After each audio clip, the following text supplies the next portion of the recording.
You know, really wouldn't hurt you to knock. Jeez, man, I was just joshing you. Plus, I've missed you. You know, it's been a while since you've acknowledged my existence and all. But whatever. I can take it. What are you getting at? All I'm saying is you could use a little more meaning in your life. Yeah, we're good. Okay. Ready and action. Directing my first film was quite the experience. It made for a very busy day, but you know, Dory's always right with saying that you need to plan ahead and have all your paperwork finished because we would not have been able to do it without that.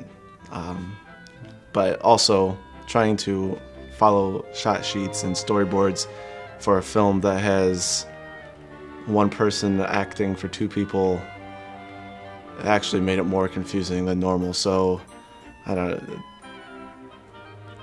There's only so much you can do with paperwork. But the day actually went really well. We were ahead of schedule for most of the day. And the team was definitely great. They're always there on time and just ready to go whenever I needed to say action.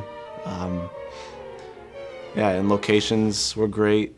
Weather was great. So I honestly am really thankful all kind of fell into place. When Dylan gets like frustrated, he doesn't get like mad, he just gets like a little upset, but enough upset where he can't like actually verbally express himself in words, so he just kind of screams. And action. Yep, or he yells at inanimate objects or things you can't actually see, like the wind. You know. What are you gonna do? It plays for a minute. upset.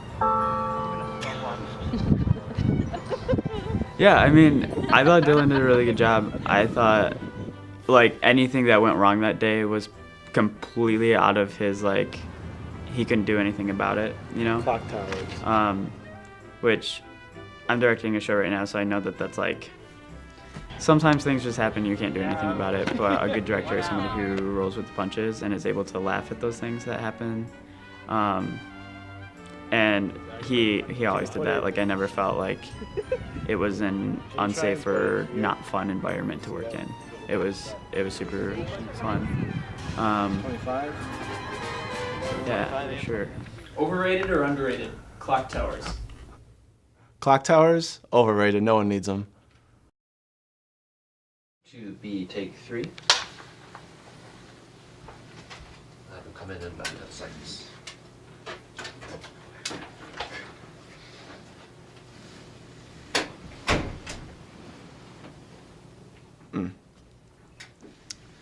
Yeah, so we had to start pretty early. We were there at 7:45, and then we started filming at like 8 outside of Ormston, and then by like 9 we were inside. It was a little bit before 9 even. Either way, it was on a Saturday, so no one wanted to be awake then on the floor, and that included my my roommate, Julian, who was actually in bed while we were filming. Just sleeping up on the top bunk. Doing dialogue.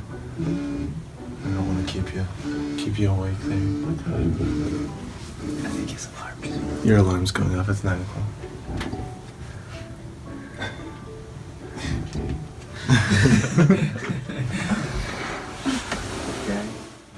Yeah, so I mean, he was great. We were just kind of working around him. Eventually, I had to pick him up out of bed and carry him into the next room. You know, gotta take care of the family. Yeah, then you just put that jacket on. You need to put the white shirt back on. Let's go.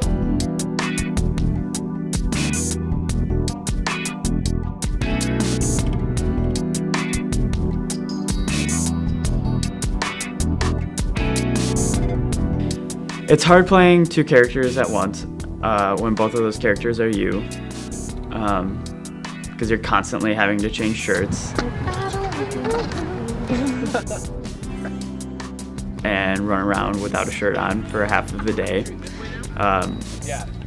And always trying to find some like semi-public space to change clothes in, but not really. And then eventually just giving up and just like ripping your shirt off and then putting a new one on. What's the name, Dame? Betty Edwards. Oh, pleased to make your acquaintance, Betty Edwards. I'm sure you recognize me. Am I supposed to? Well, I'm kind of a celebrity. Ever heard of a club called the Golden Goose? I sing there. Jazz. I headline next week. So for this short film, location was very important because not only was it a dinner party, so you needed that kind of fancy element, it was also a period piece, so we needed something that could look like it would happen in the 1920s. So that was really difficult to be on the lookout for, but I did have a house in mind when I wrote the script, so that kind of helped. The house ended up not working out, but we did find an excellent plan B in what we ended up shooting at. It was really a great location. I'm really happy with how it turned out. Are you allowed to say the name of the place? Of the church? Yeah. I don't know. What is it? Is it First United Methodist?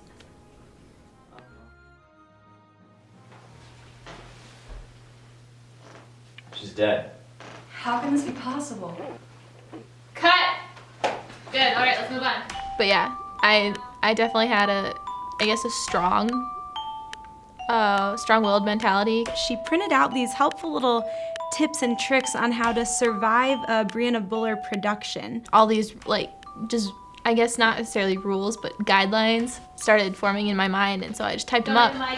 Sit down. It's police. Number 5, do not ask me stupid questions. If you think the question is stupid, refer to point 3.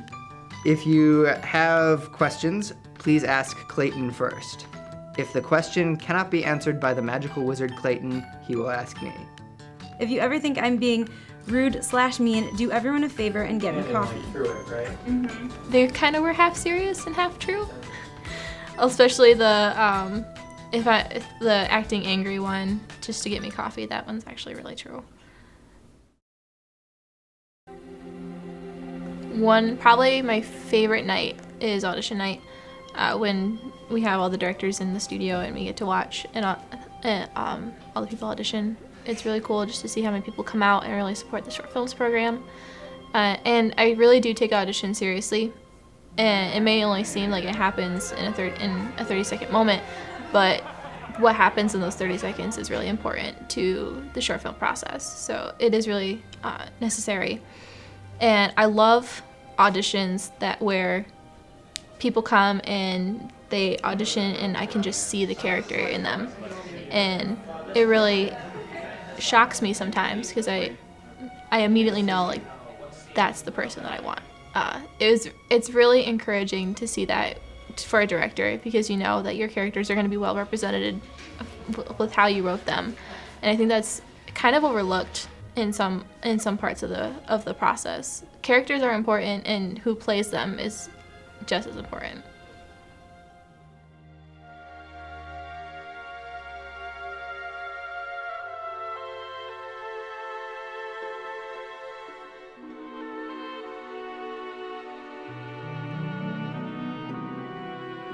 So you just kind of find a spot where you think your head would be and talk. I'm pretty sure at some points I realized that if I was actually talking to a person, I would just be like talking to their crotch at that moment. No, go back.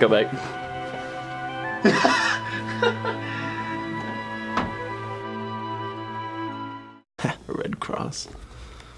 I don't donate my blood to no one. I'm sorry. I would, but I'm scared of needles.